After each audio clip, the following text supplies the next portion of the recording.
welcome back to round two and merch.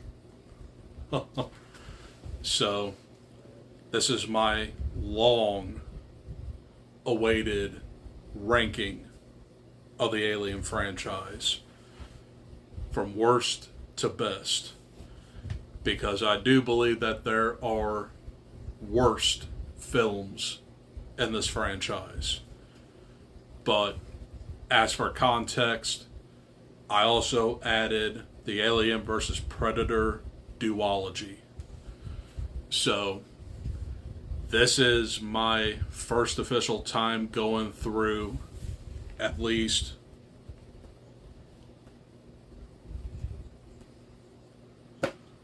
six of the 9 films. And obviously my top 3 were first watches. I'll get into that. But yeah, I've only seen the Alien vs. Predator franchise and Prometheus. So, total newbie here. So I'm going to try my best to talk about these movies in a short amount of time. So, let's kick this thing off with, I do believe, the worst of the worst in this franchise. And my number 9 pick is, without a doubt, Aliens versus Predator Requiem. And I do have a double feature of these two films, but AVPR is no doubt an ugly film, because this film is dark, and I mean literally dark.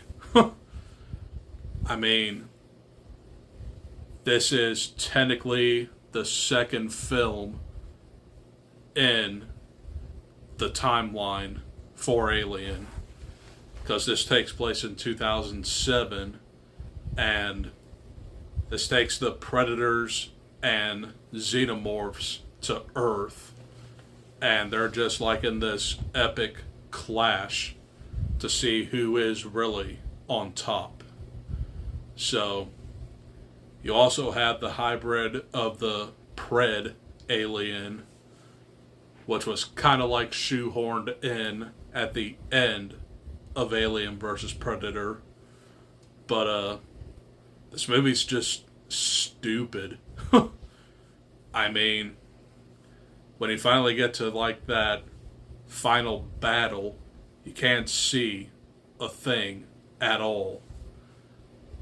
That's where I say that this movie is very dark. There's no lighting. And there's very brutal, graphic violence in here that plagues children, pregnant women, and just whoever. There is a scene where 3 chest bursters come out of a pregnant woman. That's just gross. The teenagers are airheads, and I don't give a crap about any of them. Yeah, this movie is just terrible. And the way that it has like callbacks is just cringe-inducing. And if you know what I'm talking about, you know what I'm talking about. But essentially, the brother of our main teenager, he just like gives a deadpan delivery of Arnie's famous, "Get to the chopper! Now! Go!"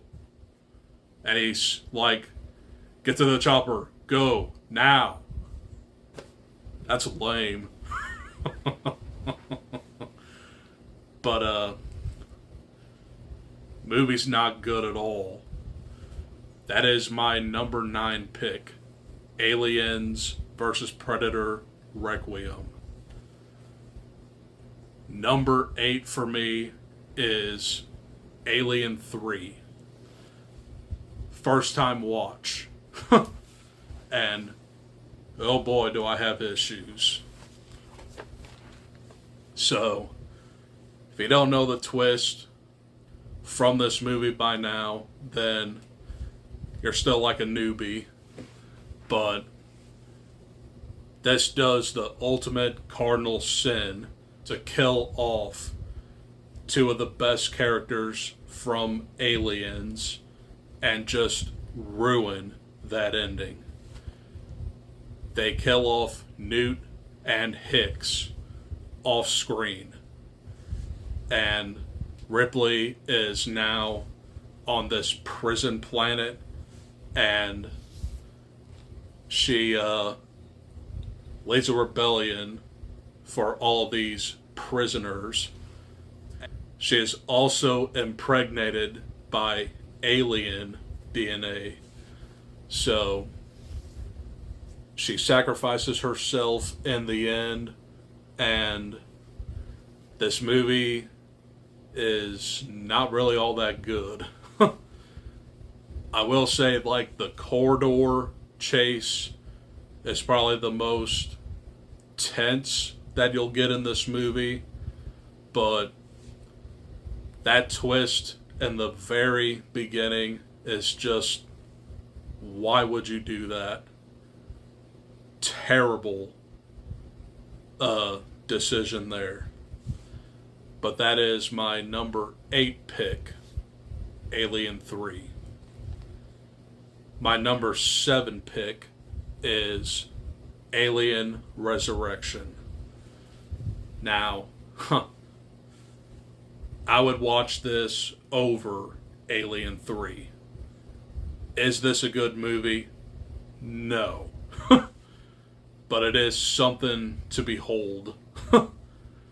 So this takes place 200 something years after Alien 3, and Ripley is now a clone of human and alien DNA.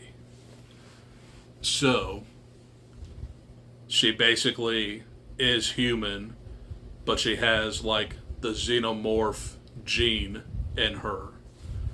And she just becomes kind of like the villain in this movie, but she's more of like an anti-hero because she's trying to like help these space marines survive from her offspring, which is probably one of the weirdest designs I've ever seen in this franchise. It's by far the worst looking. I mean, if you want reference, there you go. Ugh. And the way this thing is taken out is just by like getting sucked through like a hole. It's weird. But Ron Perlman does his best to save this movie, but Winona Ryder was very obvious to what happened to her, because I thought that she acted a little bit wooden in this film. Turns out that she was a synthetic.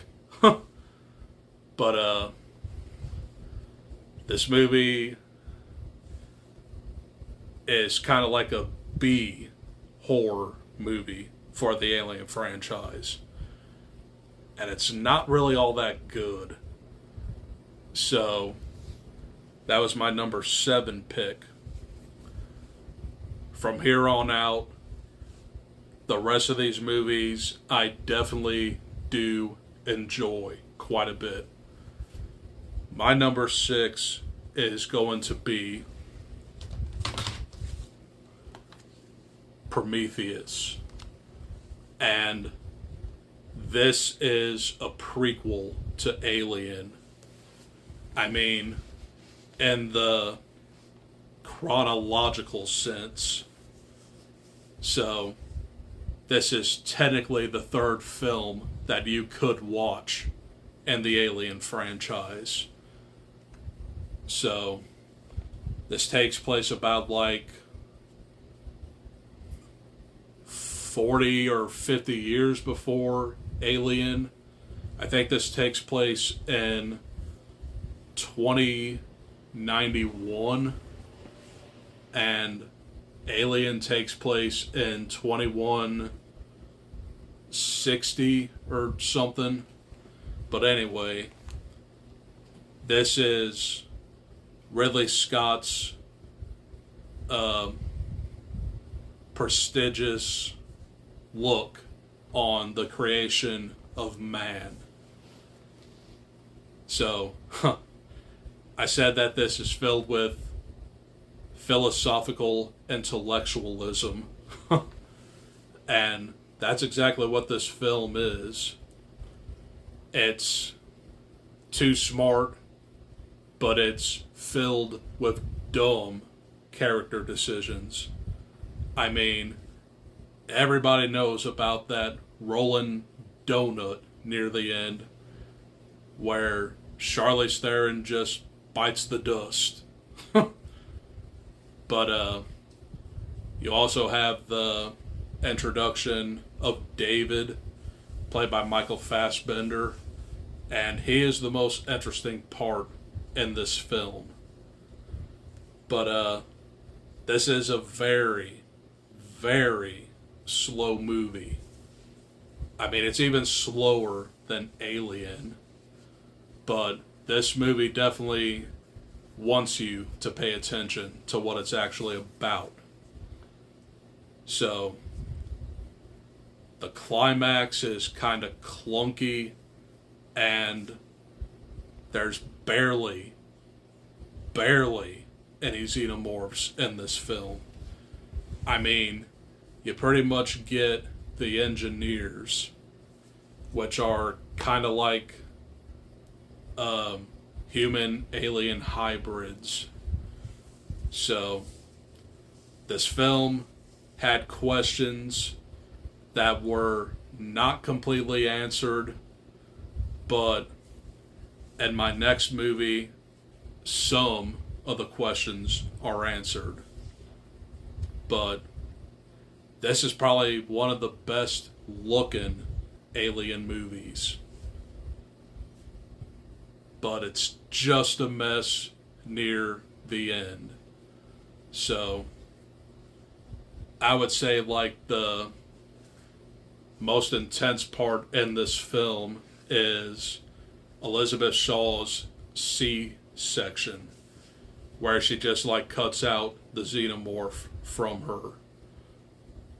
And you also do get the face huggers in this film as well, but they don't really have that big of a part. But this movie, although it looks really, really good, and it was nominated for Best Visual Effects, this movie's just messy. And it's definitely a task to watch, because you really have to pay attention. But that is my number 6 pick, Prometheus. Top 5. My number 5 is a first watch for me. That is Alien Covenant. And this is technically the sequel to Prometheus. And Ridley Scott did direct this one as well. This is pretty much what Prometheus could have been.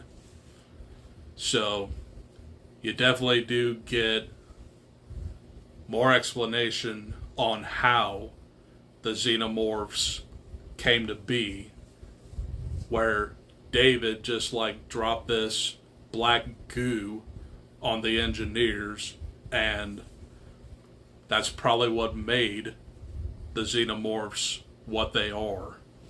And it just wiped out this whole civilization. But you do have some pretty gnarly, gory kills in here. There's like this relatable organism called a neomorph that is basically like a backburster. So there's like this dude that I guess is kind of like the stoner of the group. He does get infected by the neomorph, and he does go back to the ship. And I guess the chief medical officer is looking at him, and the neomorph just comes right at her. And it is gory. So, this film is a lot more enjoyable than Prometheus, and it's better paced, but there are still some questions that aren't answered. So, I would definitely rewatch this one, but take it for what it's worth. It's just okay. But it's a lot better than the movies I mentioned previously. Yeah. So that's my number 5 pick. Alien Covenant. Top 4. And these are the movies that I had the most fun with. My number 4 pick is Alien versus Predator. So, this was released in 2004. It just had its 20th anniversary last week. And this is probably the one that I've seen at least 3 or 4 times. But this is basically what Freddy vs. Jason did for slashers, but this is sci-fi. It takes a team of archaeologists to Antarctica, and they uncover this pyramid that was ruled by the Predators a millennia ago. And the xenomorphs came and wiped out their civilization, making the aliens and Predators go toe-to-toe. So, you do get Alien versus Predator in this movie. The only thing I do not like about this film is that it's PG-13. Why would you make this PG-13? But it still is a very fun movie. Is it The Godfather? Is it Citizen Kane? No. But it is what you want from like a monster mashup movie. So, Sana Lathan was the most memorable human character that we have in this film. She just teams up with one of the Predators to escape this Antarctic base. And of course, that ending where the Pred alien is born leads into AVPR. And we know that that's a worse movie. But Alien vs. Predator is definitely a fun time. Number 3 is the new kid on the block, Alien Romulus. And I literally just filmed my review before this video, so some of this is probably going to be repeated. Takes place in between Alien and Aliens, and it borrows from Prometheus as well. and the climax is pretty much zero gravity, and it is nail biting. So, very, very good way to bring back the magic of Alien, like 45 years later. So, if you want my full thoughts on Alien Romulus, check out that video before watching this video. But that's my number 3 pick. My number 2, and this is where it gets very hard for people. Do you like the slow building tension of Alien, or do you like the fast-paced action of Aliens? Well, apparently my number 2 pick is Alien 1979. And this is a classic sci-fi horror movie that literally borrows slasher tropes. I mean, it's basically Halloween in space. You get like this group of people that are trapped in one location and a monster is after them. And need I say more about that famous chest burster scene? It's iconic. But this movie, regardless of its quality, is very slow. But it's kind of meant to be that way because it just builds terror. And you don't even see the xenomorph until about like an hour plus in. The first hour is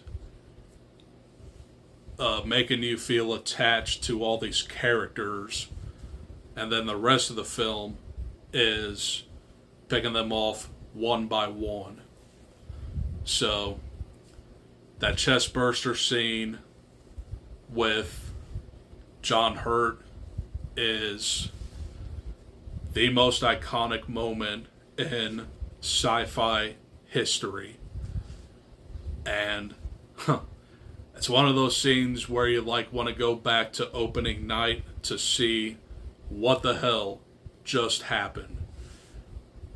I mean, it is brutal, and the effects still hold up 45 years today. I mean, this film could have been made like 10 years ago, and it still looks great. That's just how well this movie was directed by Ridley Scott.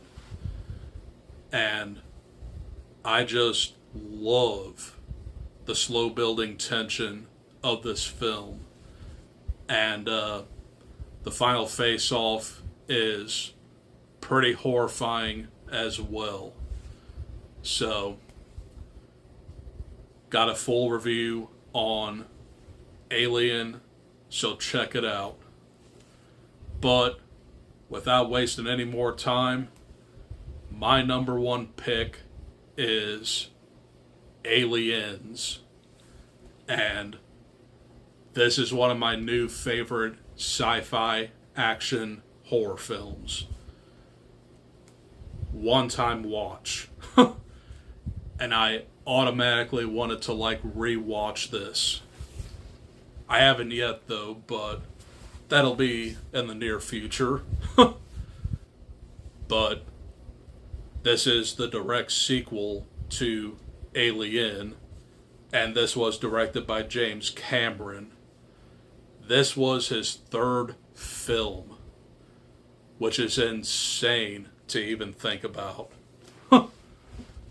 So, this builds more action, or I mean a lot more sci-fi, and it's just filled to the brim of just gunplay.